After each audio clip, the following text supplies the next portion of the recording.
go. All right. Great. Hello and welcome to the Gradulting workshop series. My name is Debbie McCutsky and I am the coordinator of services and programs for graduate student legal aid. I use she, her pronouns. This workshop is brought to you by Graduate Student Legal Aid, and we are pleased to present the topic of how to fight a traffic ticket. This is our last workshop of the fall semester, but we will be back in the spring with 10 new workshops and 10 new speakers. So stay tuned for more information about that. So in addition to these Gradulting workshops, Legal Aid provides other important services. We do legal consultations for issues such as tenant-landlord disputes, auto accidents, contract reviews, and much more. Once a month, we have an immigration attorney meet with students to discuss immigration issues. We have advocates on staff who help students that are charged by the university with a violation of the code of conduct or the code of academic integrity. I am a notary, so I will notarize documents for you.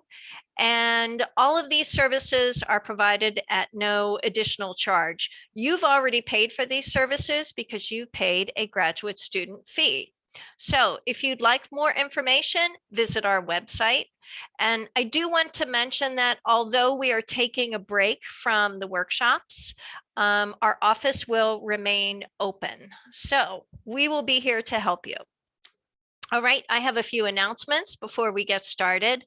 I will enable closed captioning for those who want to read along. And of course, we want your questions and comments, so post them in the chat so everyone can see them. Near the end of the workshop, we'll post a 6-second survey. It only has 4 questions, so if you're quick, you can do it in 6 seconds. And after the workshop, we will email links to the survey, the slides, and the recording. It will happen either later this afternoon or tomorrow morning. So let's get started with the topic of the day, fighting a traffic ticket. So I'm pleased to introduce William Mundy, also known as Zach. Zach is the director and attorney for Graduate Student Legal Aid. He is also an adjunct professor with BSOS. He advises the university's mock trial team, and he is barred to practice law in Maryland and Washington, D.C. So thank you, Zach, for being with us today. Please help us prepare for that dreaded traffic ticket, and how do we minimize the financial penalty it brings? Great, thanks for that introduction, Debbie, and thanks for everybody who is here live in person, and for anyone who is watching in the future on the Stamp YouTube page. We really appreciate it. We're here to help and answer any questions you have. Today we are going to talk about traffic tickets and how to avoid them and all of that. Well, maybe not so much how to avoid them. How to avoid them: don't speed, don't run red lights, follow the law. And I guess that's it. So that could be the end of the presentation. See everybody next time. All right, just kidding. And so we're just going to run through a few basic things of what to expect if you get a traffic ticket. First is the first step in the process. Obviously, you're most likely getting pulled over, although you may be getting a traffic camera, a speeding camera ticket, a red light camera ticket, a school bus ticket. So there are a few different things that happen, but assuming that you get pulled over, what should you do? You should try to stay calm as much as possible. I know that you're probably familiar with the reputation of police officers, that they may not be the easiest to get along with, but doing your best to stay calm when you can is going to be important. Hopefully, if they're pulling you over, it's for a very minor infraction and it shouldn't be too much to stress about. They are almost undoubtedly going to ask you for your license and registration, so you should want to have that information ready. Typically, people will get that before the officer gets up to your door. If you want to be 100% certain, you can wait for the officer to ask you for it and then sort of explain what you're doing in the moment to say, I'm reaching for my license and registration in the glove box or in my wallet that is in my back pocket or in my purse. And just remember, if you are an international student and you have a license from another country, that if it's not in English, you are required to have the MBA certified translation with you at all times. So you're also going to want to have that ready to just avoid any potential issues with the officer thinking that you're not properly licensed to drive. Now, assuming that you talk to the officer and you choose to explain or choose not to explain what took place, then they give you a citation anyway. When the officer gives you the citation, you're going to have to sign the citation. It is in no way admitting guilt. It is in no way admitting that you did anything wrong. It is just simply to acknowledge that the officer is handing you the citation and that you have received it. If you refuse to sign and refuse to acknowledge you have received the citation, the police officer can choose to arrest you and detain you.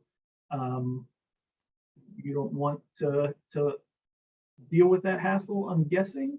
And so it's usually in your best interest to just sign the citation to acknowledge that you received it. And again, you're not admitting any wrongdoing of any kind by signing the citation that they provide you. Next up, what are your options now that you have received the citation?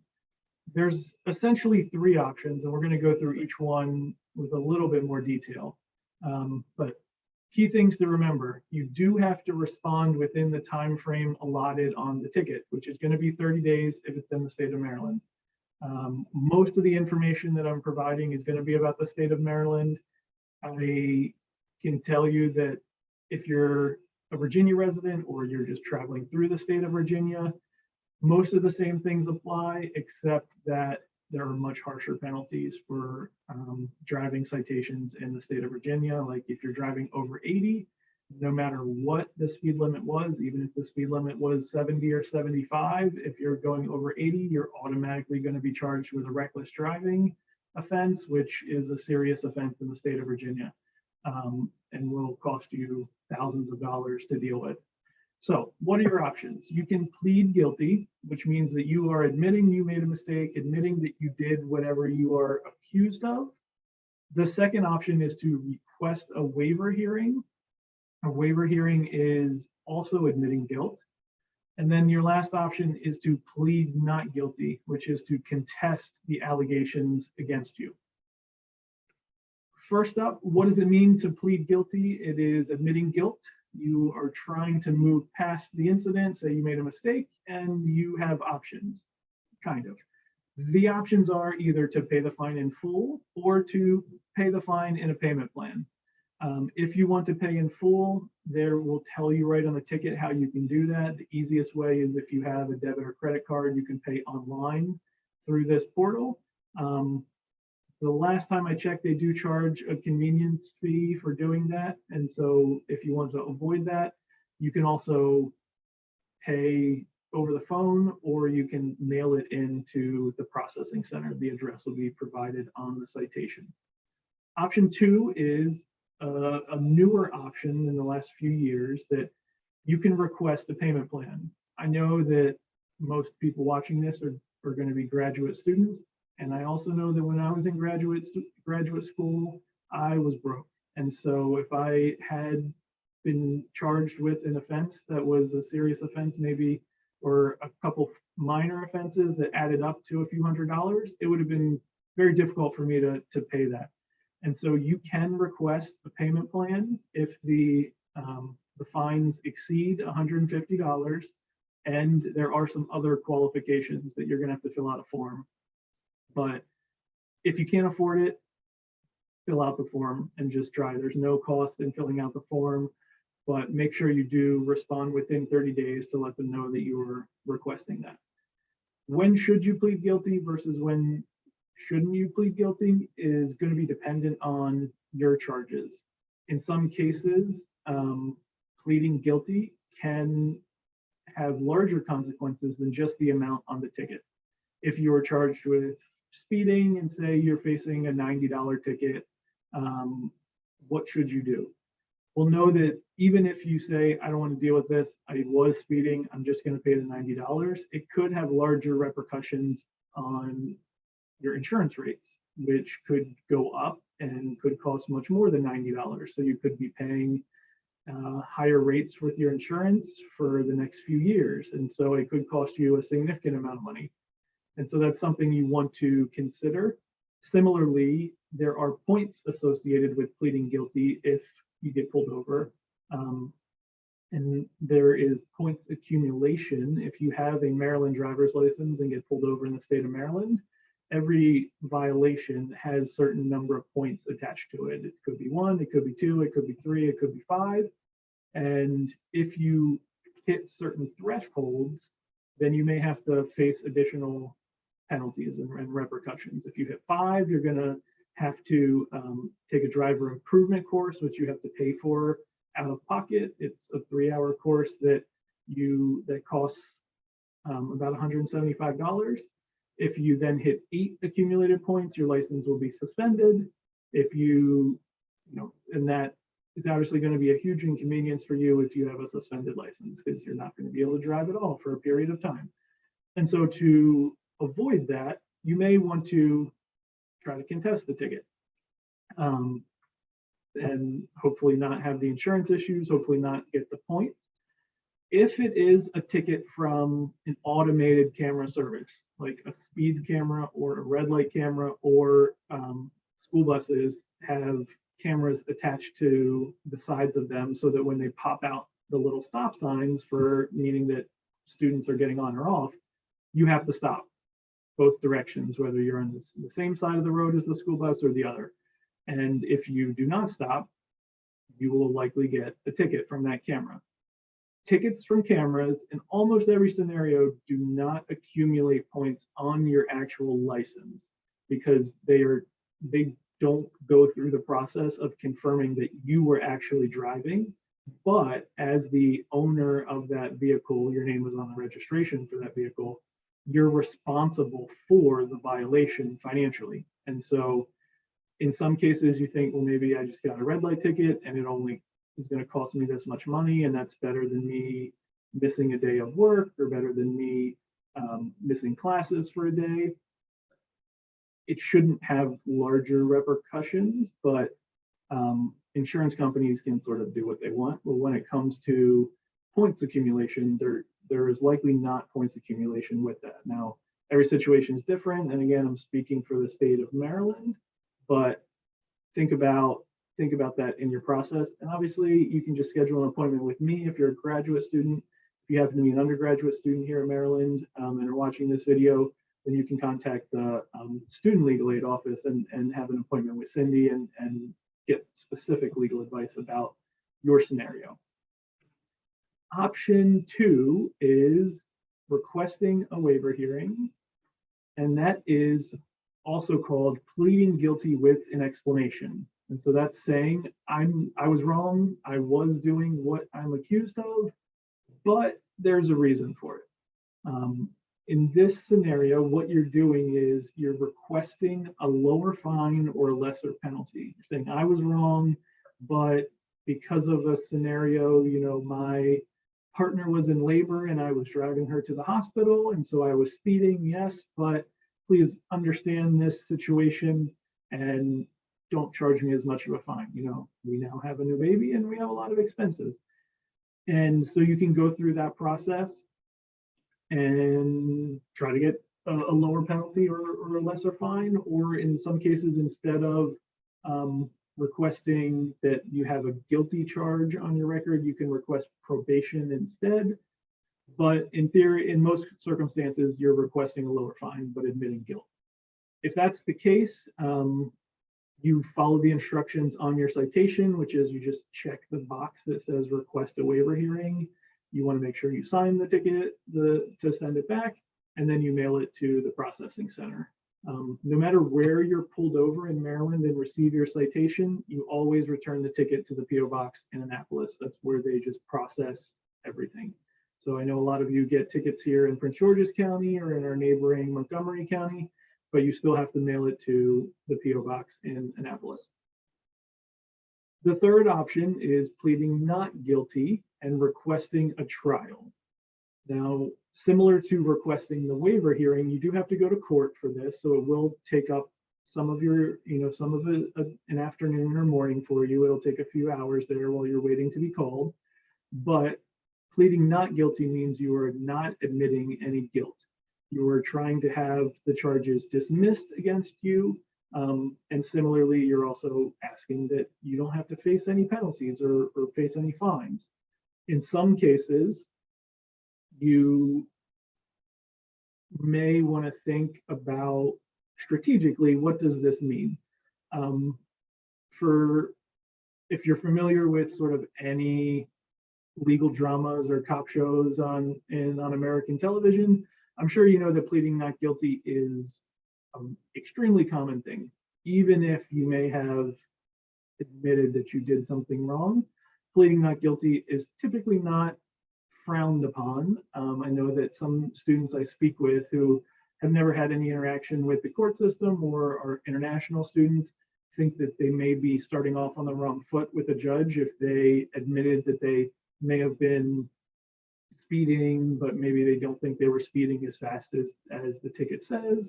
And so they want to admit guilt or admit guilt with the waiver hearing.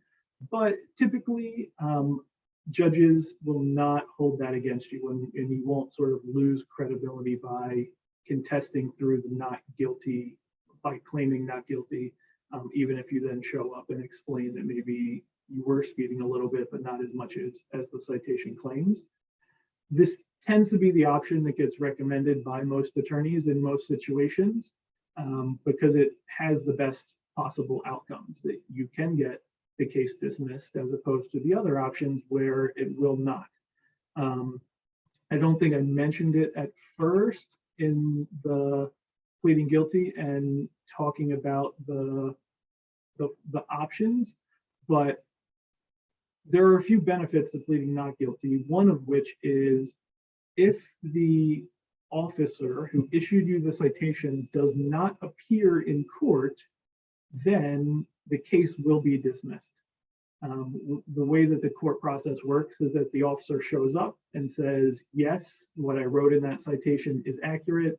I did observe this individual exceeding the speed limit. I did either I was using radar or I drove at a similar speed to follow them before I pulled them over. And this is the speed that I had to go to match their speed.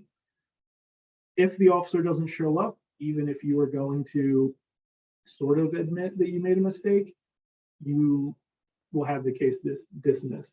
Within the pleading guilty with an explanation, that's not the same because you have admitted guilt when you're requesting the waiver hearing. So that's one of the benefits of pleading not guilty is there is a small chance, it's not telling you that it's likely to happen, but there's a small chance that it could happen.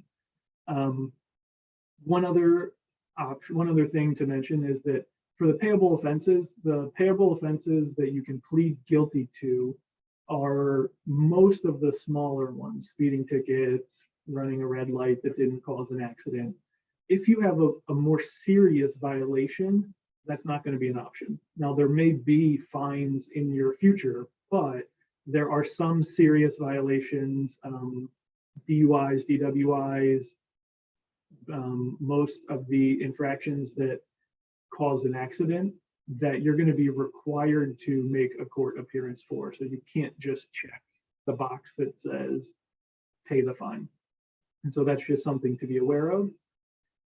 Pleading not guilty, as I said, means you will be given a trial date for all of these. Remember to take note of when you were issued the citation and when it is due. I, being an attorney, like to advise you to be as proactive as possible. So if it says must be returned within 30 days, try to return it sort of within 20 days to make sure that it is received by them within the 30-day time limit. It typically will not be an issue if it is sort of on the later end, but you don't want to miss that deadline, because then you will be admitting, you'll default and admit guilt. And so you want to avoid that process. So what would you do? Well, I think first we're going to talk briefly about what to do if you lose your citation. It's not that big of a deal. People lose them all the time. If you lost your ticket, there's a form that's available online that you can fill out, and you will just provide certain information that you can remember about the ticket, provide your name and your driver's license number, and they'll be able to find it in the system. And you can still choose any of the three options above on this form to plead guilty, request a waiver hearing, or to request a trial to contest the hearing. And I should have just been checking to make sure that there weren't any other questions. 4-camera speeding tickets that mention that it doesn't have points assessed and won't raise insurance rates. Is it just easier to pay? That's a personal decision, that it depends on the amount of the fine that's being imposed and how financially able you are to make that payment. In many cases, it could just be easier if it is not a financial burden on you. If it is a financial burden on you, or you believe that you did not commit the violation and you believe that something was wrong with the camera, because that is an issue, then you certainly can contest it. And it also sort of is about the time value of, or sort of the money value on your time, because you will have to go to court to contest that. You will have to spend a few hours there, as I mentioned, at least a few hours to drive there, park, wait for your case to be called, because they will schedule 25 cases at the same time and just call them in order. And so all of that is sort of factoring into your determination about it. And again, also it's sort of about the amount of the fine and what you were charged with, because if you get a school bus fine, then those are much more costly than running a red light or only going 10 miles over the speed limit, let's say. Okay, so if you lost your citation, don't worry, but make sure you fill out the form and submit that as well within the time frame. Preparing for your court date. In most cases, unlike other court situations, you might not have much to do to prepare. So if you think that you were suing your landlord for because your landlord let an infestation happen, you're probably trying to organize pictures and correspondence that you've had with your landlord. But if you just get a regular speeding ticket, you probably don't have a lot of documentation, unless you happen to have drivers, like a dash cam or something that was recording everything, and also the fancy dash cams that tell you how fast you're going with the built-in GPS or whatever. Unless you have that, then there's probably not a lot you need to do to prepare. But if you know that you're someone that gets nervous in public speaking, certainly take time to write out what you would want to say that, I didn't run a red, I didn't, make that left turn on red. It was still yellow when I went through the light. And so you can write out that, I was pulling up to the intersection and I saw that the light was green when I was pulling up, and it then turned to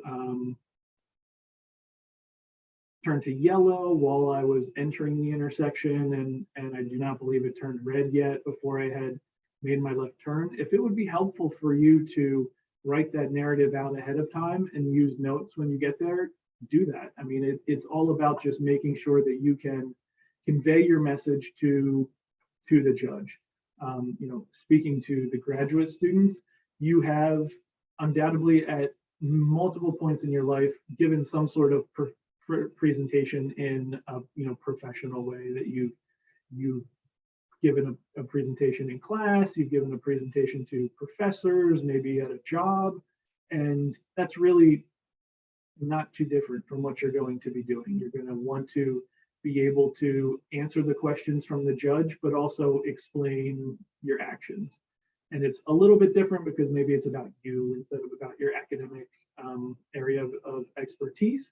But at the end of the day, just trying to explain yourself simply and in a straightforward manner is what you are aiming for. And so you want to do what needs to be done to prep for that, which is either just thinking about it and figuring out the ways to phrase it, or if you are someone that likes to work with notes or type something up ahead of time, feel free to do that as well.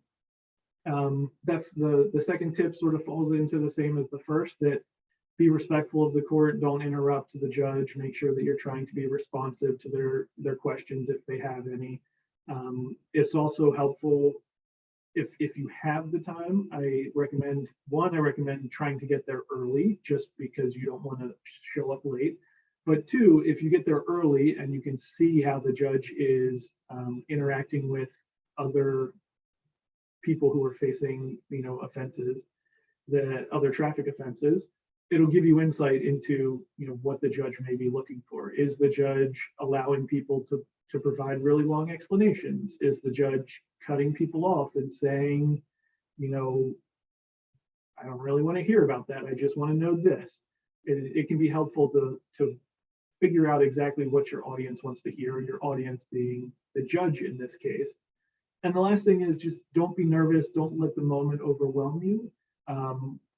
At the end of the day, your charges, if you're representing yourself in traffic court, are likely rather minor charges that are just going to have fines attached to them. If you are charged with something more serious that has potential jail time, then you should talk to me ahead of time and we can figure out the best way to prepare for that, because that's a slightly different story than a regular traffic ticket. If you have a DUI, DWI, if you caused an accident that resulted in injury, if you were driving 120 miles an hour for no particular reason, not that there's ever really a legal reason to drive 120 miles an hour.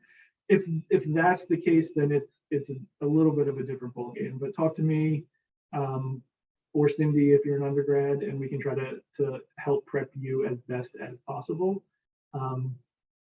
But at the end of the day, don't be too nervous. The judge should be there just to find out exactly what happened. If English is not your first language, which is obviously the case for many of our international students, if you're not comfortable speaking, public speaking in English, you can request an interpreter, and there are forms that you can do that on the Maryland website. So it's mdcourts.gov. That if you have those concerns, which is normal. I mean, English is my first language, and if I had to speak in court in another country, I would probably not feel comfortable doing that with my limited knowledge of German is the only other language I know. But you can do that. Those resources are going to be available in every court in the state. I have a drive safe app for my insurance that tracks my speed. It's different from the ticket. Is it worth going to court or should I just pay? And so most of those apps will, because they're tracking your speed and they know when you're speeding, even if you don't get a ticket, you can sort of have your rates raised at any time. And if you do drive safe, you're hoping to get the discount that they provide. Should I just pay? If it is a very minor offense with a small penalty that you can feasibly do and you have no concerns about point accumulation, then you could decide that it is the easiest option for you. If any of those things are a concern, or that point accumulation is a concern, that you have had tickets in the past, or maybe you just started driving and you received this within the first 6 months or year and you're unsure about the future and how many tickets you may get, then I think it might be worth contesting. Judges, in many circumstances, I can in no way provide any sort of guarantee or any sort of percentage. In many circumstances, are lenient first-time offenders for traffic offenses. If you've never received a ticket before and this is the first ticket you've received, you can plead not guilty and explain what happened, and in many cases, there will be leniency. Again, no way a guarantee, and no way am I saying it's likely you're going to get leniency, but it tends to be sort of worth the try to see if you can. But again, that comes down to sort of your internal balancing of what's worth your time. Is it worth paying the $75 or $90 for the ticket versus taking a day off of work or missing a full day of classes or whatever your situation may be? But all in all, if you have concerns about what you want to say in court or just want to talk about it, schedule an appointment with us here at GLAO, and I can answer all those questions for you and talk you through it. That's why this section doesn't have as much notes with it, because it's sort of about you personally and what's the best for you to help prepare. So say that you go through the process. So let's try and go back. In court, as I said, you're just trying to explain yourself honestly, provide a straightforward narrative, and hopefully the judge will hand down a lesser fine or dismiss the case. If they do not, then you're going to have that on your record for a period of time. If it is a smaller offense, then it may be eligible to be expunged from your record in the future, which can be helpful if you are trying to get insurance in the future, you're switching carriers or something. Having it removed so that you never have to report it will hopefully get you a more competitive rate. There are a lot of different factors that go into play as to whether things can be expunged, but if it is a minor offense, it typically can be expunged after 3 years, after you wait 3 years. And so something to look into if you have specific questions about your past record, specific offenses, what they may be and how they can be expunged. Let me know, schedule an appointment with me. But in general, you can use this information. There's a form you fill out that you have to file wherever the case was heard, which will likely be district court. The petition costs $30. There is a fee waiver form that you can also fill out if you are low income, which, as I mentioned before, many graduate students are. It is sort of extremely low income, but you may qualify for it. And you can see those forms on their website. If in some cases, you're charged with, you're found not guilty, or the case is dismissed, then they don't charge you the filing fee to have it expunged. In some cases, it'll be automatically expunged, but in a few others it won't. But you can file the form and have that expunged if we get the fee. That is really all I have for traffic tickets, because a lot of it is dependent on your charge. Like if you're charged with a DUI or a DWI, that's a little bit more serious than being charged with going 9 miles over the speed limit, or running a red light. Or if you get charged with reckless driving, that's also more serious, especially in Virginia, so you want to avoid that. But I'm happy to answer any questions that anyone may have. And as I said before, I'm also happy to have a one-on-one appointment with anybody who may have received a citation and wants to prepare for their court date. That's what we're here for. You can always contact us through our email address or give us a call, or find out more information about our appointment system on our website at gradlegalaid.umd.edu. But if anybody has any questions, please put them in a chat, or if you want to just unmute yourself and ask them, go ahead.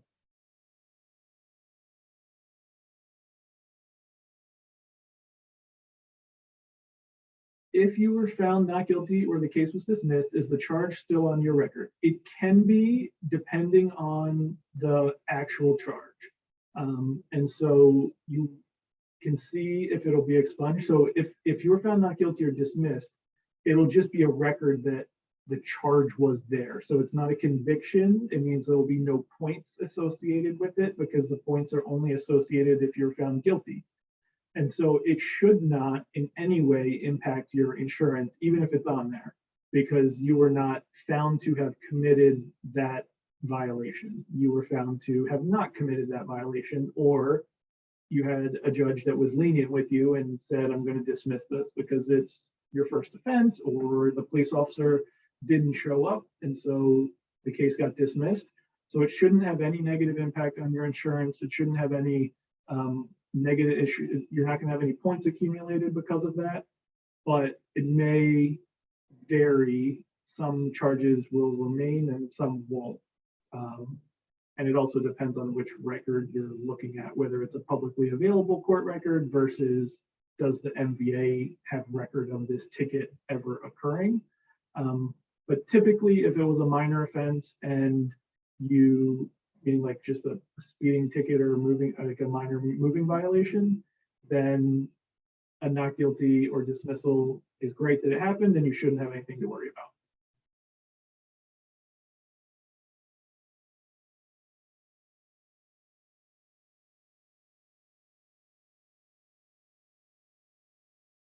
Yes, the charges do depend a lot on the state in which you got your ticket in. And so pretty much everything that I've said is, well, let's just assume that everything I've said is talking about Maryland. Different states have different procedures and when traffic, especially when it comes to traffic violations.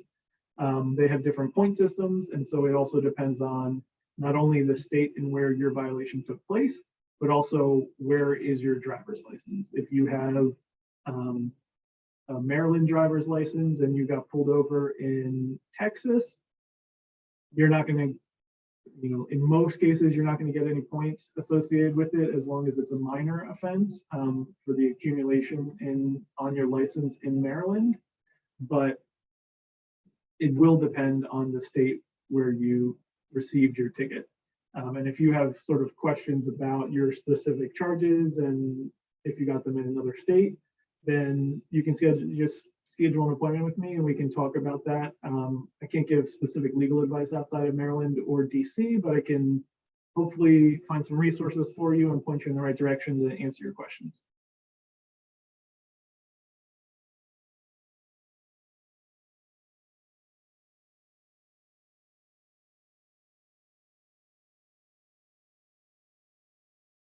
Any other questions?